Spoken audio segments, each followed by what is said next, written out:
Okay, so now we're on to finally strengths and weaknesses for the session. I feel that I had a fair few strengths, but I had a lot more weaknesses rather than strengths.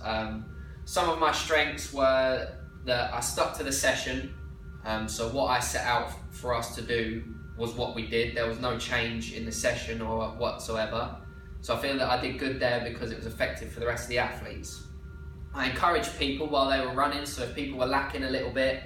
then I made sure that they pushed on, and people who were pushing on, I made sure that they pushed on even further. I acted in a professional manner, and I was authoritative with the way that I coached as well, so there was no messing about or anything, which made me look better as a coach because it looked like my athletes were interested in what I was doing. Some of my weaknesses though were that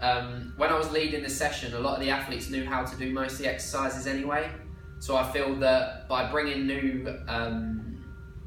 exercises to the table would have been better for me, so I'll definitely do that next time and make sure that I use exercises that the athletes don't know how to do, so that in the future it progresses them further because they're not stood there not listening to me because they already know what to do.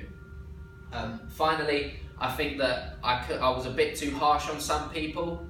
because there was people going, oh, I'm injured, and the physio said that there's nothing wrong with them,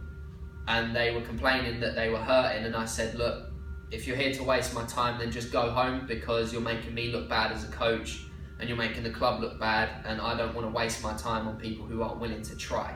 So maybe next time I could be a bit more sympathetic and be a bit nicer to everyone and just say, look, maybe perhaps you might just want to sit this out and come back next week and try, because I feel that I probably was a bit mean there. But yeah, so that was my coaching session at Biggleswade Athletics.